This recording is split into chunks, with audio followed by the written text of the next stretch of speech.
Hey la famille, ici JFF93, on se retrouve aujourd'hui dans une nouvelle vidéo pour une nouvelle série de vidéos, donc stop les tutos et on part sur une série de vidéos Harry Potter, vous allez kiffer. Donc là on se retrouve aujourd'hui dans une nouvelle vidéo pour présenter 5 théories sur Sirius Black. Et donc j'ai perdu mon téléphone donc on n'aura plus d'intro pendant un petit moment. Voilà, donc vous êtes prêts, c'est parti. Alors numéro 1.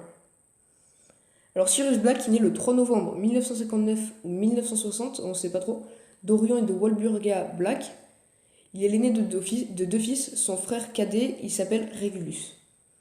Alors jusqu'à ce qu'il intègre au Poudlard, il a grandi dans la noble et très ancienne maison des Blacks, au 12 Square Grimore à Londres. Très vite, Sirius il partage pas les opinions de sa famille. C'est une vieille lignée de sorciers, de sang pur, qui, sans être des mange-morts, se montre globalement d'accord avec les idées de Voldemort. Le frère de Sirius, Régulus, il se trouve favorisé par ses parents parce qu'ils partagent leurs idées. À Poudlard, alors Sirius, c'est le seul de sa famille à avoir appartenu à la maison Gryffondor. Donc je pense que vous pensez tous que les autres, avec ce que je viens de vous dire, ils appartiennent à quelle maison. Je vous laisse me dire ça en commentaire si vous avez trouvé. Et puis ben voilà, je vous dirai si c'est la bonne réponse ou pas dans la prochaine vidéo. Voilà. Donc alors après ça, on passe au fait numéro 2. Alors, donc Sirius, c'est le meilleur ami de James Potter. Et donc avec Rémus Lupin et Peter Pettigrew, les quatre amis, ils forment le groupe des Maraudeurs, donc lors de leur scolarité à Poudlard.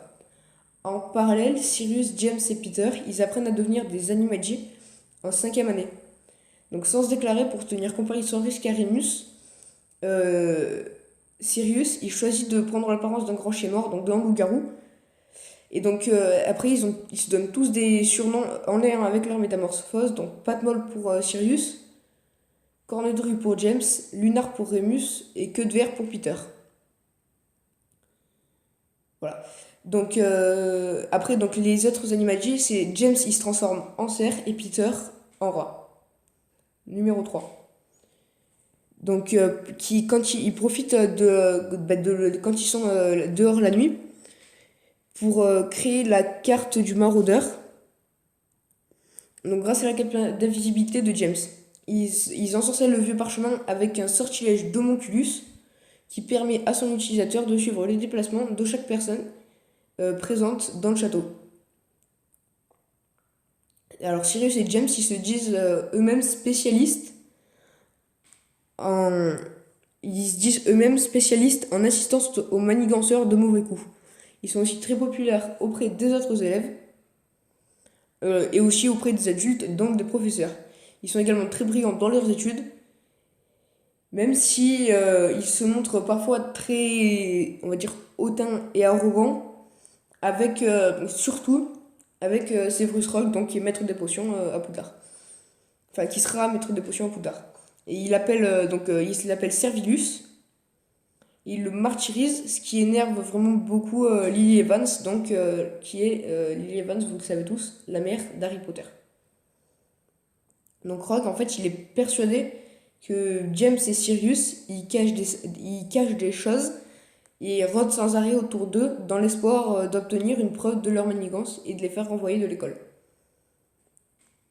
Donc les maraudeurs, ils ajoutent aussi sur leur camp et sur leur carte un enchantement qui vise à insulter Rogue et à l'empêcher de l'utiliser. Donc numéro 5, on passe à la dernière partie de la vidéo. Donc la mort de ces personnages, donc Rogue, on le sait tous, il se fera tuer par Voldemort qui pensera qu'il est le véritable propriétaire de la baguette de Suro. Il se fera tuer pendant la bataille de Poudlard par Voldemort. En fait, Voldemort, il pense que Severus, c'est le propriétaire de la baguette de Suro. Il le tue pour qu'elle puisse l'obéir totalement, alors qu'en fait, la baguette de Suro, elle appartient, on sait tous, à Harry, vu qu'il a désarmé Malfoy dans la maison des Malfoy. Alors James, ça pareil, tout le monde le sait, il se fait tuer il se fera tuer dans son domicile juste avant Lily, donc la mère d'Harry Potter. Il se fera tuer par Voldemort à Quadrix Hollow, dans sa maison. Voilà, donc après on va faire vite fait comme ça. Lily, elle se fait tuer par Voldemort parce qu'elle veut protéger Harry, ce qui fera que Harry va partager l'âme de Voldemort, tout ça, voilà. Sirius, il se fera tuer au ministère de la magie dans le tome 5 d'Harry Potter. se fera tuer par Bellatrix Lestrange, qui se sera évadée de prison.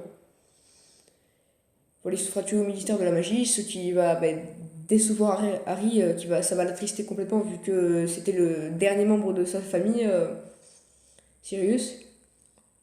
Et donc Rémus, il se fera tuer dans la maison, dans la maison. Il se fera tuer pendant la bataille de Poudlard par un mange-mort. Voilà. Il se fera tuer avec sa femme, laissant donc leur fils tout seul.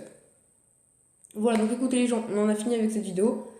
N'hésitez pas à me dire si elle vous a plu en commentaire. Donc n'hésitez pas, n'oubliez pas de répondre à la question à quelle maison appartenaient les autres de la famille de Sirius. Et on se retrouve donc la semaine prochaine pour une nouvelle vidéo. Moi je vous dis ciao.